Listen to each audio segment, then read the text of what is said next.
Al-Fatihah.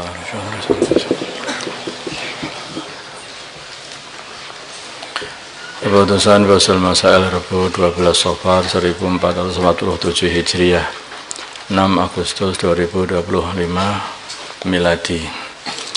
Masalah mengidolakan orang kafir. Ada seseorang namanya umpamanya saja Randy sangat mengidolakan seorang pesepak bola yang bukan orang Islam, sehingga ia selalu update mengenai kehidupan idolanya tersebut, sehingga ketika idolanya terkena musibah ia pun ikut bersedih. Begitu juga sebaliknya, ketika idolanya bergembira maka ia pun ikut bergembira. Pertanyaan: bagaimana hukum perbuatan Randy sebagaimana deskripsi di atas? Perbuatan Randy yang seperti itu adalah haram. Nah, dia itu menjadikan orang kafir itu sebagai yaitu orang yang dia cintainya. Kalau orang itu cinta sampai masuk ke dalam hati, maka pasti dia akan ridho dengan seluruh kehidupannya orang yang dia cintai, bahkan sampai kepada penyembahannya. Jadi penyembah berhala, jadi tadi menganggap penyembahan berhala itu enggak apa-apa karena idolaku juga nyembah juga. Nah, jadi seperti itu, manusia itu kalah dengan cintanya masing-masing, kalah dengan cintanya, sudah seperti itu.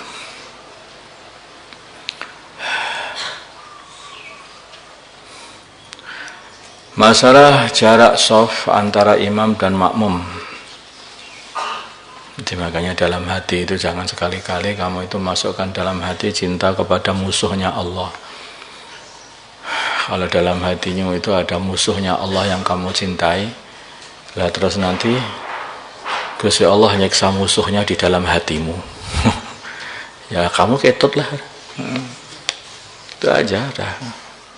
Tapi kalau yang ada di dalam hatimu itu adalah mahabbatullah, mahabbatur rasul, cinta Allah, cinta utusan Allah, cinta sahabat, cinta orang-orang yang soleh, maka ya Allah juga akan memuliakan kamu karena di dalam hatimu ada orang-orang yang mulia.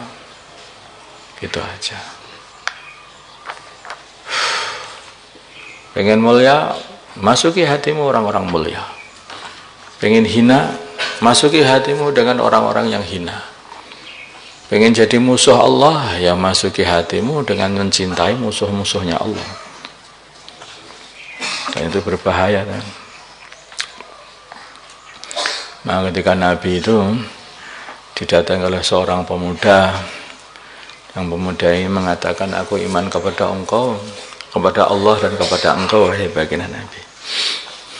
Kurang lebihnya ada maksudnya. Maka Nabi mengatakan, kalau begitu bunuhlah kamu, bunuhlah orang tuamu yang masih kafir. Maka langsung seketika dia itu baik, siap, dia berangkat untuk membunuh orang tuanya. Dipanggil lagi oleh baginda Nabi, aku berkata seperti itu hanya pengen mengetahui apakah ada dalam hatimu itu masih kecintaan kepada orang kafir.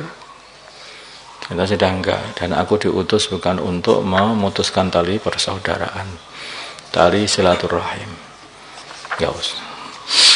Ya begitu.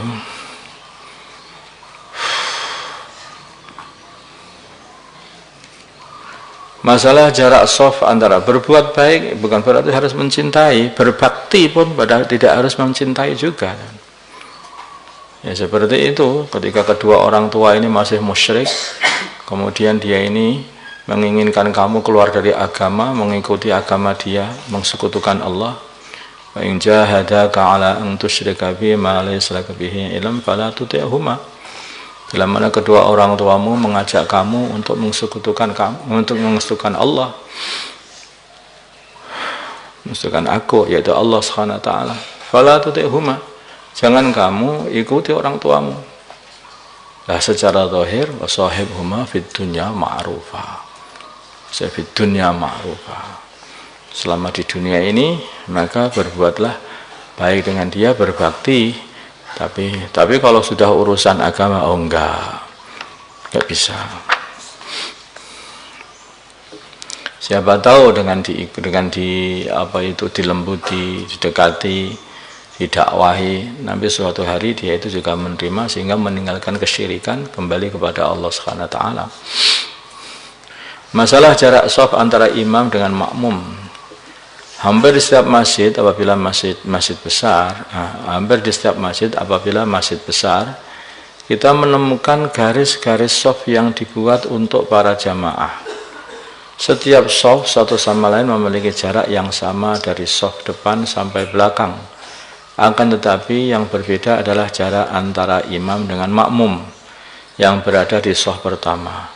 Jarak antara dua shaf ini lebih renggang dan lebih jauh dibandingkan jarak shaf antar jamaah. Ya, memang begini. Ini saya lihat beberapa tempat berbuat seperti ini. Bahkan kemarin di Sunan Giri pun juga berbuat seperti ini. Pertanyaan, apakah ada ketentuan mengenai jarak antara imam dengan makmum yang berada di shaf pertama? Jarak antara satu shaf dengan shaf yang lain disunnahkan untuk tidak lebih dari 3 dhira'. 3 dhira' itu kurang lebih 144 cm atau 1,5 cm lah kurang lebihnya. Baik antara shaf imam dengan makmum atau shaf antar makmum, sama aja. Shafnya antara imam dan makmum atau antar makmum dengan makmum itu tidak lebih dari 1,5 cm atau 144 cm. Ini ikut takribi saja, 3 dhira'.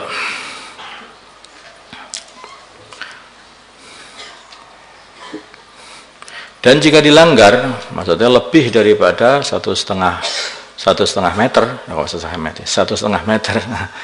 Dan jika dilanggar maka hukumnya adalah makruh dan menghilangkan fadilah jamaah. Dan menurut Imam Ramli hilangnya hanyalah fadilah shaf. Fadilah jamaah masih dapat, fadilah shaf yang hilang.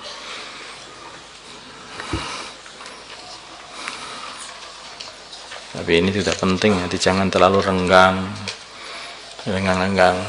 Yang biasanya yang pas itu ya kalau orang Indonesia ini sekitar 120 cm, 1 meter 20. Ini 1 meter 20 cm itu sudah pas, insya Allah enggak terlalu pendek, juga enggak terlalu renggang, juga enggak terlalu rapat. Ya saya cukup ya 120. 120 ini kalau ini ubin yang 20-an cm ini berarti 6 ubin. Insyaallah kalau itu sudah pas sebetulnya. Kalau sampai 130 pun ya enggak masalah. Tapi jangan sampai lebih daripada 150 cm atau 1,5 meter atau 144 cm tadi. Masalah hukum membuli orang lain.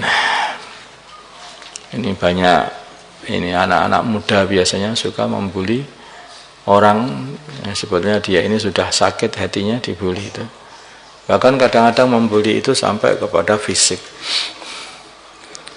menekan, mengintimidasi, sampai orang itu bisa jadi terusak mentalnya. Bahkan kadang-kadang bisa tambah, kalau meledak bisa mukuli orang itu. Bagaimana hukum membuli, baik dengan cara memanggil dengan panggilan yang menghinakan. Jadi orang memanggil orang dengan panggilan yang tidak baik. Gudel. Orang baik-baik dipanggil gudel. Gudel ngerti nggak? Gudel. Anak kerbau itu.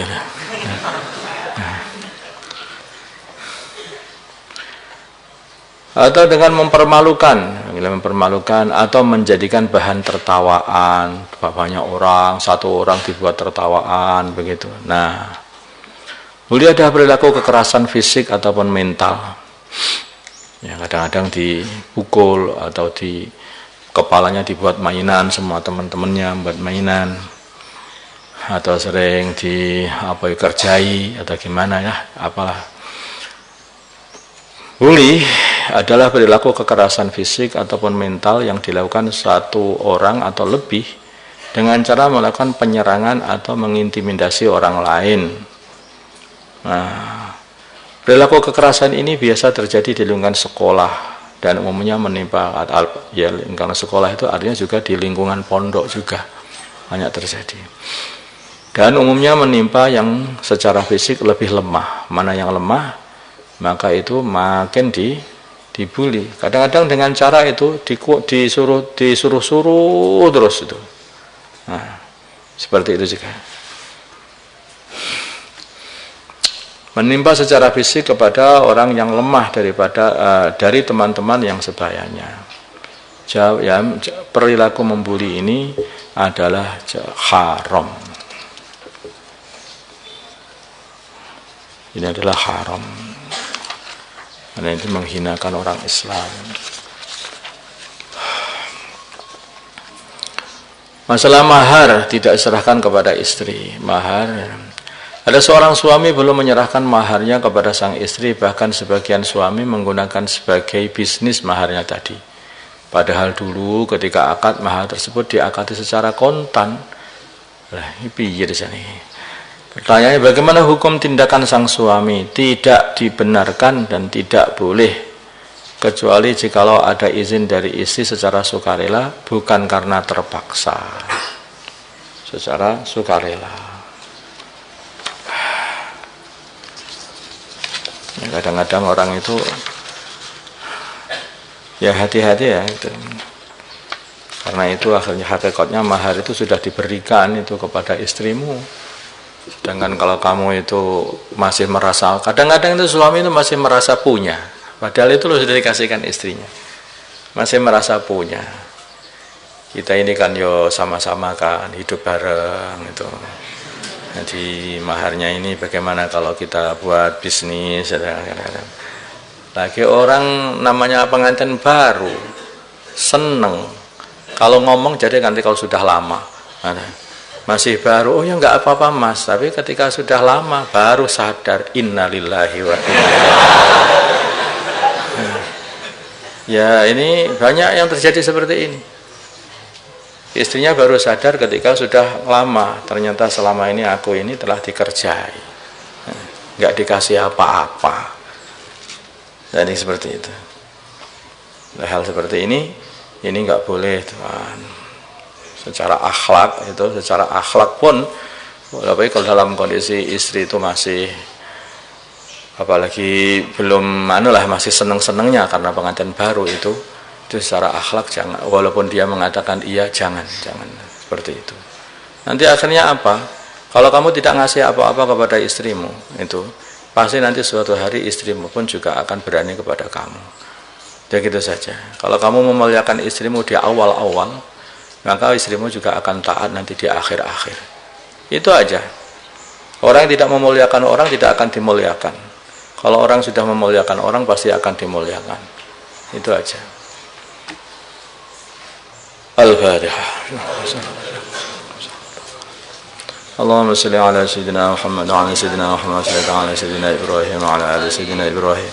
Wa barik ala sayyidina Muhammad wa ala sayyidina Muhammad wa barakta ala sayyidina Ibrahim wa ala اللهم ارحم أمة سيدنا محمد، اللهم اغفر لأمة سيدنا محمد، اللهم أصلح أمة سيدنا محمد، اللهم آلف بين قلوب أمة سيدنا محمد، اللهم انصر أمة سيدنا محمد، اللهم انصر سلطانا نصيرا.